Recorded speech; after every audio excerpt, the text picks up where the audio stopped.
Okej, det funkar nu. Och trycker på sluta Ja. spela in när det är klart, right? Ja. All right, everybody. Now I, Loke Hagberg, am going to talk about the situation in the Philippines. Just give me a moment and I will get my notes.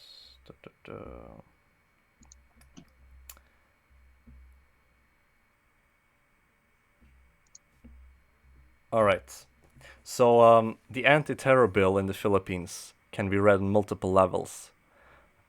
Looking at the bill itself in isolation, it is a law that seeks to prevent the planning, advertising, threatening, or executing of terroristic actions, which the bill describes in Section 4 as either actions that cause damage to people or property for the sake of social unrest for political ends, or any action that heavily undermines social, cultural, or political stability. So this bill explicitly has sections in place underlining the due process of investigation of terroristic actions and the apprehension of those who commit them, and also explicitly emphasizes the importance of each individual's human rights. With a section on the banning of torture and the illegitimacy of any evidence obtained under torture, and a separate section listing the rights of those detained. So now, this is all well and good, but once we zoom out, examining the actual implementation of the laws and bills, we will see that this bill is not fit for purpose. And looking at the current state of Philippine politics and the culture and society that the Philippine government supposedly governs under, will show a need for much stricter rules of accountability, with more emphasis on educating the masses before they even attempt to committing terrorist acts, instead of persecuting them before they even do such a thing. So this is a point of impotence of government selective implementation, that the country is a very populous one. Many of the cities in the capital region of Metro Manila are the densest cities in the world, with Manila, Pataros, and Mandleong, all in Metro Manila, taking the first, second, and third place respectively for population density worldwide. And to understand how the country is governed, there are two basic truths. One, that there is a lot of Philippines in very little space, and that within these extremely dense cities, social cultural currents that might have been a blip in, say, rural Cebu or Bohol are amplified and tend to reverberate, leading to large chunks of the population being polarized and often being caught within echo chambers, both online and offline. Now, despite these problems, the Philippines and its cities obviously still need to be peaceful if it is to function.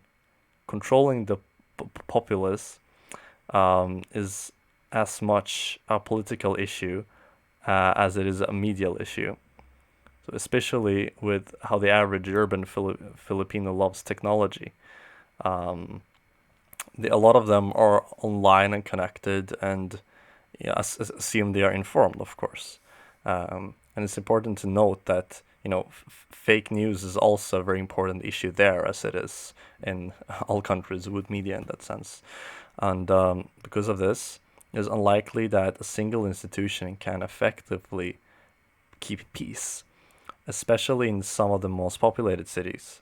For every criminal they catch, there will always be another that slips away unnoticed, right? So this is the primary motivation behind Philippines' tough on crime stance, which has led to the loss of many, many lives and damage to lives as well. Now to police unaccountability and extrajudicial killings and the amnesty granted by the president. So the current president is Duterte. So he came to power under a platform of being tough on crime, on openly admitting to wanting criminals and those perceived as being threats to the social order as being shot on sight. He says that those who kill will personally be pardoned, uh, as long as they thought in their hearts that they were doing the right thing. So in 2016, he wanted drug abusers and drug dealers to be shot dead, either by police or vigilante groups. But the groups he targeted are those he generally sees as those who disrupt the social order. Due to the current 2020 COVID pandemic and the lockdown that ensued, people in much poorer areas of the Philippines, people protested due to the lack of food and relief goods that were being given. These people were starving, had their livelihoods suspended for months on end, and were tired. In a live briefing online, so he saw this opportunity to blame the crisis on the left, and said that if these protesters continue to fuel social unrest, they would be shot dead. This should also inform like what kind of mindset he has when it comes to solving these kind of problems. So now to the question of like what can we do about this? So that is a very good question, right? I mean, diplomatically, the obvious thing to do is to speak up and raise concern about these problems. But then again, government currently acts to criticism as a self-righteous teenager would, if the Philippines, like when it comes to that thing. And the criticism is automatically an attack on the character rather than an attempt to dialogue.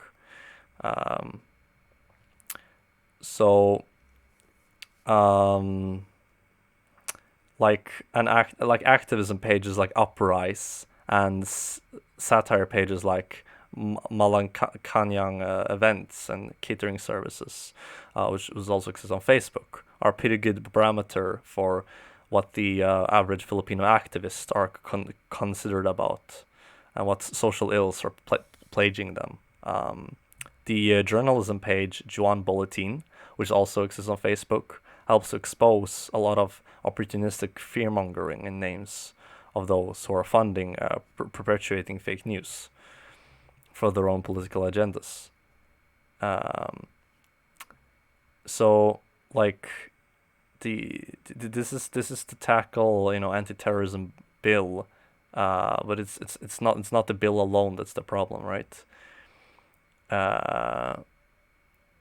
So there are other problems that lead to those empowered to think that having such a bill is a good idea and actually getting through with it, which is a structural issue. And, terrorism is an extremely important issue, and it's the People's Army is long and storied history of being like communist rebels and scapegoats for also unrelated political issues, and Abu Sayyaf being basically being the ISIS of the Philippines. But targeting them can be done while still upholding the rights and liberties of dissidenters and activists. And an anti-terrorism bill that truly seeks to uphold peace must explicitly state at least as much, to actually ensure to protect these people as well. To help lead, the easing of this anti-terrorism bill is to note that the bill is, as of now, still incomplete, and that the issues with COVID and its financial repercussions are much more pressing issues for the country, and issues that directly tackle the pain and needs of the people, what the people are feeling. And these feelings might bring them to desperation and to commit what can also be seen as acts of terrorism in the first place. So it's an issue of human rights and the welfare of the average citizens, as well as the welfare of the average activist. It's an issue of police accountability and government transparency. It's an issue of proper education and who and what terrorists are and why they act as they do and how to stop them. And it's an issue of fake news and headlines and articles that are meant to inflame for the sake of controversy and political unrest, to divide people, as to further the political agendas of certain former political officials who do not want to answer to a court of law. And the issue of data literacy in the Philippines, the importance of actively digging deep into one's sources to entertain multiple perspectives and to know how to judge each of their competing perspectives and biases, so that the education system can prepare for rational critical thinking within the curriculum, which is a hard challenge to face. Also looking at the distribution of the private versus public schools. They have about three to four, like 3/4 of the schools there are private, and only 1/4 are public, which obviously brings upon a lot of problems looking through a lens of socialist economics. And that is my presentation. So now we can move on to discussion.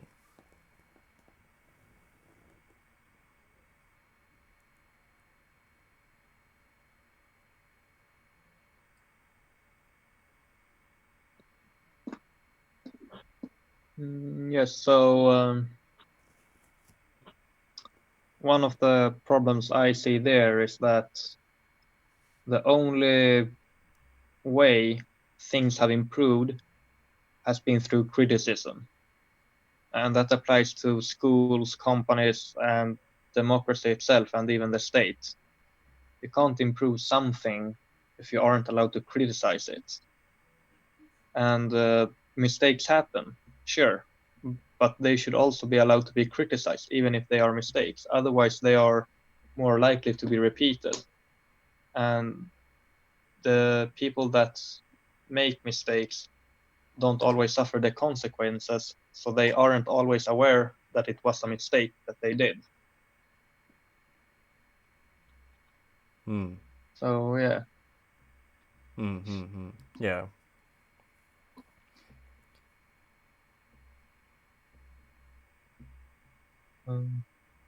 Anyone else got any input or thoughts about it? No. Okay. I can add a quote from President Rodrigo Rua Duterte to get to know the character a bit more. He said this: "Forget the laws and human rights. If I make it to the presidential palace, I will do just what I did as a mayor. You drug pushers, hold up men and do nothings. You better go out, because I'd kill you. I'll dump you all into Manila Bay and fatten all the fishes there."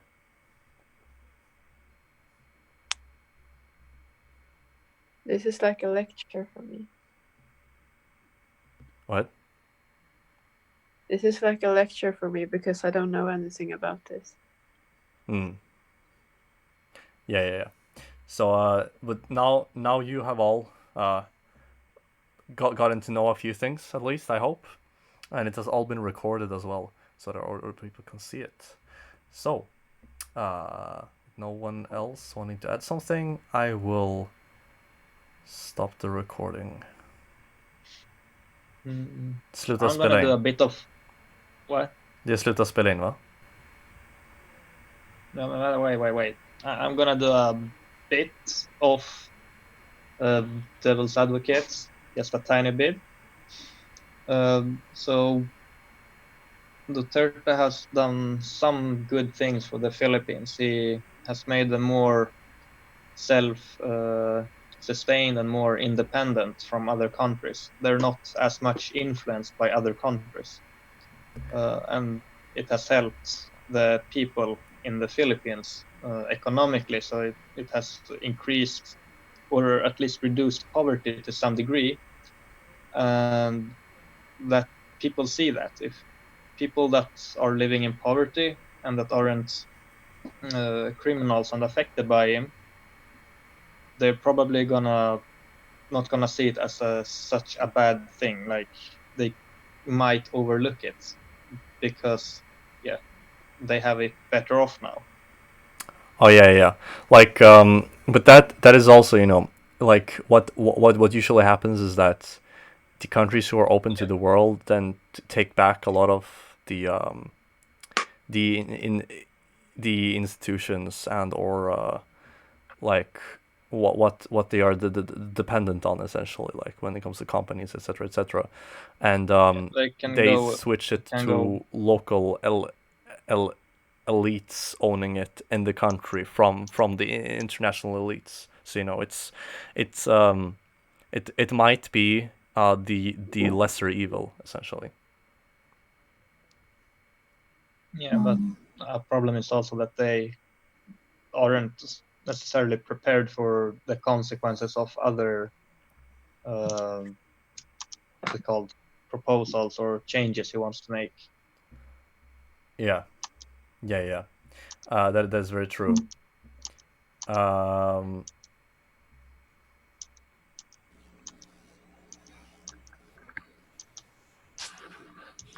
Yeah, but do you have an example of things he has nationalized, etc.? I'm not sure if he nationalized things, but he made it harder and more expensive for outside forces to influence, and he has given what's it called, like, I think local businesses can. I think he lowered the taxes for local businesses, and or he increased it for outside, like actors from outside, and he also invested in agriculture, if I'm not mistaken, so that the Philippines aren't as much dependent from other countries, or maybe it was some other production. Yeah. The Philippines, like when you look at what they their exports, I believe it's a lot of like electronics, like monolithic integrated circuits, hybrid and analog computers, diodes, ballast, or discharge lamps or tubes, etc. Like a big part of it is like these electronics. Then they also, export bananas, coconuts, like coconut oil, um, and things like that as well. Yeah, Sodium it and might have oils, been petroleum. electrical components actually, Oh but yeah. he helped changing the companies to be Philippine, not from other countries. So the profit from their export doesn't escape the country as much. I see. All right. Is there anything else to add?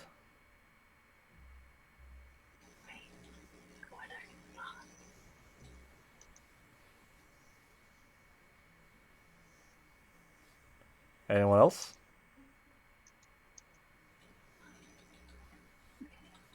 Okay. No. Then I will stop the recording. Yes.